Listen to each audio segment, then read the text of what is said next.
And hello, friends. We welcome you to another episode of Chapters here on Armstrong Television. Chapters is the show that profiles authors, editors, and publishers in West Virginia, Ohio, and Kentucky. I'm your host, Elliot Parker, and it's great to have you with us. We are pleased to have Ohio writer Cannon Wiechman with us here today to talk to us about her 3 novels and her most recent book, Not on Fifth Street. And Kathy joins us today after teaching creative writing and beginning French for several years. She taught at a parochial school named St. John's in Cincinnati, and also taught beginner French for a couple of years in middle school settings. She spends her free time tutoring language arts today, and she's still a student. She attends a lot of writers' workshops, and she's been basically writing her entire life. And we're going to be talking about her book, Not on Fifth Street, her other books, Like a River, Empty Places, and talk about her career as a writer, her career as a short story writer, and everything that's been going on in her career as a writer. So, Kathy, it's great to have you with us today. Welcome to Chapters. Nice to see you. I wanted to ask you, I wanted to talk first about Not on Fifth Street, because that's your most recent book. And you've got 2 characters in there, Pete and Gus, who really have a unique relationship. So tell us a little bit about who they are as characters and sort of their relationship in that story. They're 2 brothers who are very different, and they compete for their father's attention. Gus is a bookworm, and Pete is more hands-on, mechanically inclined. And so that is what splits them apart, but they also have their brother bond until Gus finds a girlfriend, and that comes between them. So why is it that they are so trying to impress their father and really gain his attention? Because that's kind of an important thread in the story, at least early on. Well, I think the bond between a father and a son is important at any time, but this book takes place in 1937, and I think a father's attention was always important to a boy in those days. Was probably his most important relationship was with his father. And you mentioned the girl that comes into the story. Tell us a little bit about her and how she kind of upends everything that we see going on in the story when she makes an appearance. Well, she's Gus's first girlfriend, and her name is Venus. And the family finds out that Venus is not a Catholic, and this is a strict Catholic family. And so Gus is dating a Protestant girl, which back in 1937 in the Catholic community was verboten. So it was something that put Gus at odds with his parents and the rest of his family, and he blames Pete for making them aware of the fact that she's a Protestant. So that pushes that bond further apart too. It's a great story with those 2 characters, with Gus and Pete. So where did you get the idea to write that story, and are Gus and Pete based on anybody you knew or kids that you knew, or maybe kids that you had taught in school? Where did all the ideas for the story come from? Well, I grew up with 3 brothers, so I know how brothers can be. But Gus and Pete were growing up in 1937 at a time that my father was growing up, and he had 4 brothers. So it made perfect sense for me to tell a story about brothers during 1937. And I was inspired to write the story by my father's actual story, who had an amazing experience during the 1937 flood. And I grew up hearing him tell that story, and I heard it so often that I thought, there's a story in there that I can tell. What was your dad's experience? That kind of leads into my next question. What was your dad's experience in the 1937 flood? Because I know you write a lot about this period in your novels, kind of the 1920s to early mid-1930s in all of your work. So what was it that your dad told you about that period in his life? Well, my dad was 20 years old at the time of the 37 flood, and so he was feeling very independent. When the rivers started to rise, he went to Hanging Rock to help an uncle of his secure some livestock. And while he was there, the river came up over the road, and he had no way to get home. This was back before cell phones and all the communication we have now, and there was no way to let his family know where he was and that he was all right. So he was listed as missing in the 37 flood. And his family was on 5th Street in the house he grew up in. And they talked about evacuating, but my grandma didn't want to evacuate because her son was missing, and she knew that's the house where news of him would come. So she wanted to stay home and wait until she heard from her firstborn. And he eventually got on a flat car of a train with a rowboat with the DT&I, the Detroit, Toledo, and Ironton Railroad, and came back by train to Ironton and took the rowboat to the house on 5th Street to evacuate his family. Wow, what a great story. What a great story. And as you were hearing that growing up, the older that you got and the more you heard him talk about that, how did that impact you kind of as a storyteller and as a writer, hearing kind of that story and everybody that was involved and kind of the circumstances surrounding his rescue of the family? How did that impact you? I always remember listening to him tell the story and all the little tidbits, how he took the motor out of the refrigerator and put it up on the 2nd floor to keep it safe from the flood waters. And I didn't know I would ever write that story down, but it was family history, so I listened to it. And he has a sister who's still living, who was 14 at the time of the flood, and her memory is spectacular, and she filled in a lot of details for me. And so I was able to fill in his story, and then I wrote the fictional story about the two brothers. Very good, very good. Without giving too much away, what ultimately happens to Pete and Gus by the time we get to the end of Not on 5th Street? I don't want you to have to give it away, but give us an idea of what happens to them at the height in of Venus. At the height of the flood, they end up on opposite sides of the river. And there was no way for them to find each other at that point with a river between them. So Gus was trying to help Venus and her family. Pete was trying to help his mother and his younger siblings to escape the floodwaters. So they both had their own jobs to do, and yet both of them were still worried about the other and didn't know where the other was and how the other was doing. So the point of the story was to bring them back together again and see if they could wrap things up. Excellent. It is a great book, and I encourage any of our members in the audience that are looking for something to read or starting to build that late spring, early summer, early fall reading list to consider that, because it's really a great story. I wanted to ask you about another book of yours that I really liked, Like a River, which is basically a Civil War novel, and it talks about 3 teens that kind of come together or they have their lives intersect in the later years of the Civil War. And I know this was your debut novel, but you've got a really great character in that story, 15-year-old Leander Jordan, who sort of runs off to war from Ohio to prove that he's a man. Tell us a little bit about him. If we were to see Leander Jordan kind of walking down the street, or if we were living in that period, what would we notice about him? What would he be like to us? Well, he's the younger brother of 2. He's small for his age. And again, it's a story about brothers in the beginning. He wants to be appreciated by his father in the same way his older brother is.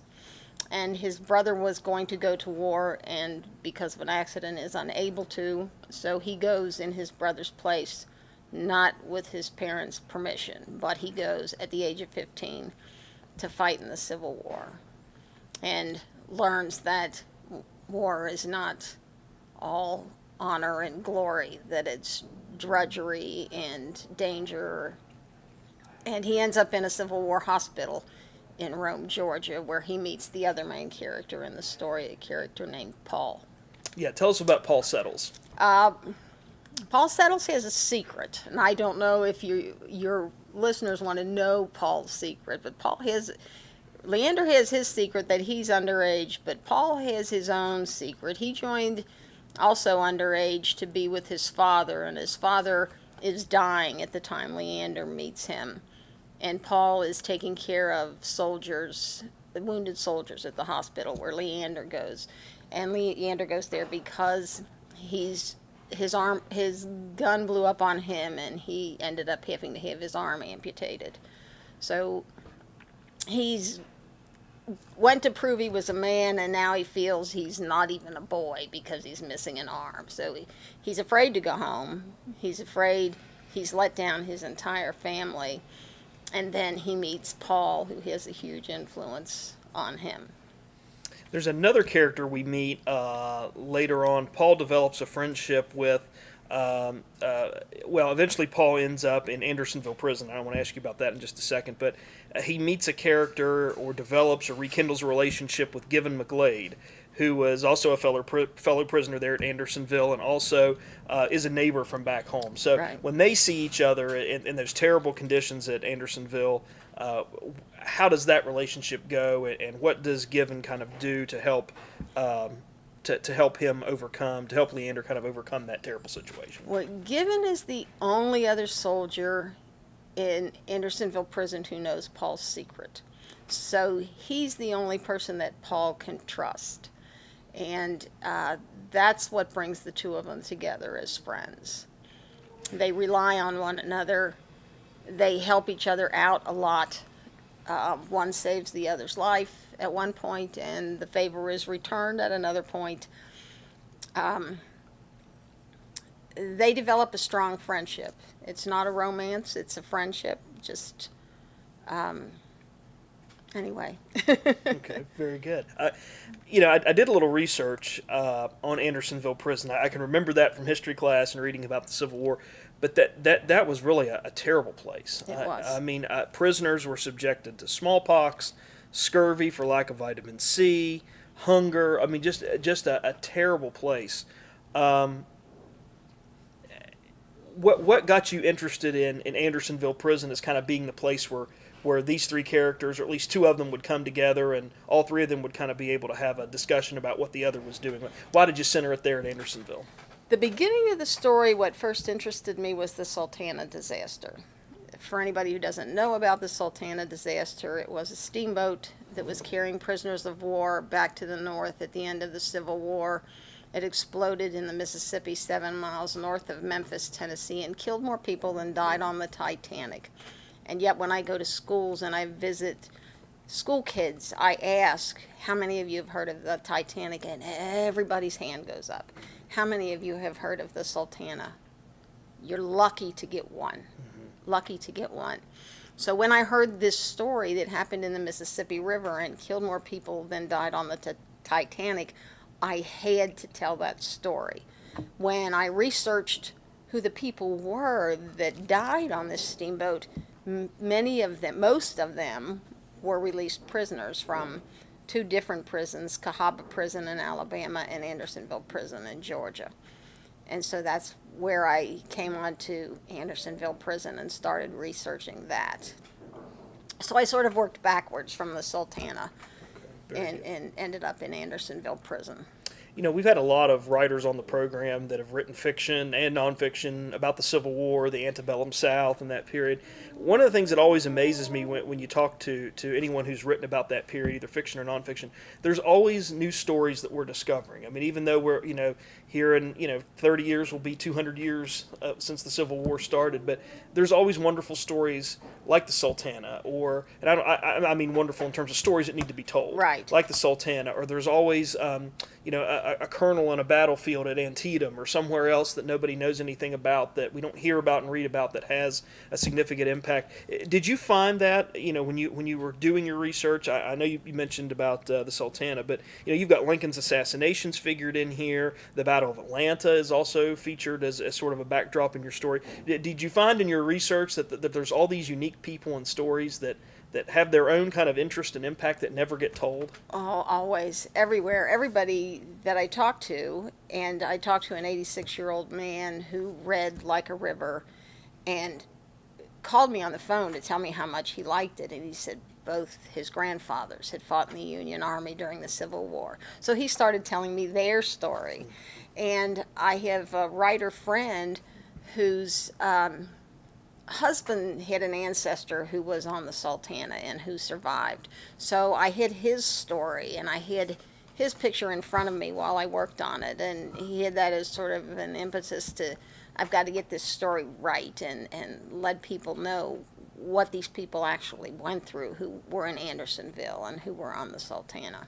So when you were going through the research for your book, Like a River, where did you go? Where were some places that you went to? You mentioned you talked to some people who had relatives and survivors and knew of people on on the Sultana, and but where else did you go, and what was that process like doing the research for something like this? Well, I started in Ironton because that's where my character's from. I came to Huntington, West Virginia, which at the part of West Virginia that my characters went to was called Holderby's Landing at the time, and now it's part of Huntington. I went to Georgia. I went to Rome, Georgia, and the hospital there I came upon quite accidentally. I was visiting friends who said, "Oh, you have to see this place." And they took me to the Shorter Mansion that had been used as a hospital during the Civil War. So then I had the hospital I needed for that part of the story. Then I went to Andersonville, the town of Andersonville, as well as the site of the prison. They have restructured just a couple of corners of the prison and one of the gates to give visitors an idea of the dimensions of the prison. And they have a few of the shanties set up to give you an idea the squalor that these prisoners lived in. And they have, it's called Providence Spring, that was discovered while the prison was being used. They went without clean water for most of the time that the prison was being used, until a storm tore down part of the wall and opened up this spring that was clean water. And they had clean water for the first time since they had been in that prison. And that spring is still down at Andersonville. Now you're not allowed to drink from it. It's no longer potable. But it's there, and you can see this spring that saved lives. That's great. I was reading your book and about the Sultana, because I must admit I didn't know anything about it until I read that, and then I did a little just sort of informal research before we did our interview, and I'm just amazed at how many wonderful stories like that, and the story about the spring, the natural spring, that we don't hear about, in high school history class or even college history courses, that tell such a complete picture about what happened during the Civil War. So I enjoyed the book a great deal, and I think it does a great job of telling and portraying, what really went on during that period around some fictional characters' lives. It's really a great story. I was an adult before I heard the story of the Sultana, and my question was, why was this not in my history books when I was a kid? I should have known about this, and the more research I did, the Sultana was built in Cincinnati, where I was born and raised. So I just felt I should have known about this, and I wanted to correct that for other people so that they would hear about it long before the age I was when I did. That's great. I wanted to ask you about another book, 1 Year After, which won a prize in historical fiction, a contest sponsored by the Center for Writing Excellence. It won that award in 2013. Tell us a little bit about 1 Year After. What that book's about? 1 Year After was inspired by a coal mine disaster in Monongah, West Virginia. I read about that, and it was, at the time I read it, and it probably still is, the greatest industrial accident in this country. It was 1907, and mine number 6 and mine number 8 in Monongah, West Virginia.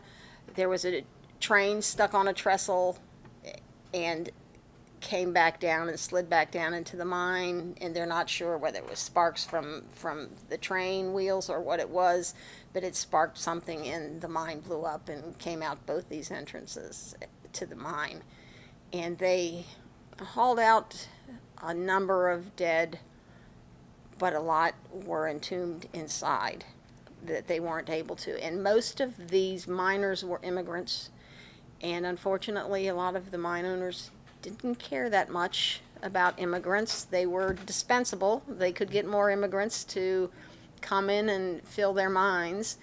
I told the story from the point of an Italian girl because my research told me that most of the immigrants were Italians, although they were also Slavs and Poles. But I told it from the perspective of an Italian girl whose father and uncles were all killed in this mine disaster. It's such a dark story. I tell it from a year later when people are starting to recover somewhat from it. And one of the sad things was, even though people were entombed in this mine, the mines reopened in 2 months. So people were back in there mining more coal, even though this was now a tomb and not just a coal mine. Yeah, back working almost like nothing had ever happened. Exactly. Yeah. You know, I want to ask you too, and you might have come across this in research. Your research, you talk about, you know, the mine owners not really caring about the immigrants. I'm surprised at just sort of the tangential research I've done on that too, that a lot of these folks were not even documented. The mine owners didn't have a lot of paperwork on them, or you know, next of kin to contact in Right. case something happened. It was just basically, you know, show up if you if you've got the skills and you've got a heartbeat, we'll put you in there. But they didn't do a lot of, you know, I guess what I'm saying is a lot of human resources kind of stuff like we have when we go to Exactly. work today.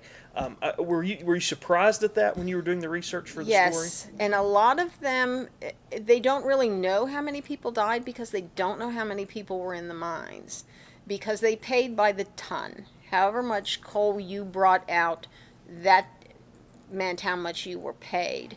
So miners would take sons and brothers and people who were not even on the payroll list into the mines with them. So the owners had no record of who was actually in there at the time. So they only had the word of people who may have said, my 10-year-old son was in there with me. And there was no way of proving any of that. And a lot of them had come to this country to earn enough money to bring their families over. So a lot of them had family back in Italy who didn't speak the language and didn't know any way to get any kind of compensation for the loss of their husbands. Yeah. It's a great story, just like your other books, but really gives us kind of another snapshot of another not so pleasant period of our history Right. when in terms of industry in the industrial age. So a great book. You won the Center for Writing Excellence Award in 2013 for that book. How did that all come about? How did you get nominated for the award? How did you win the award? And what was that like for you? I just submitted. It was a short story contest, and I submitted a short story, and it was the short story that won the contest.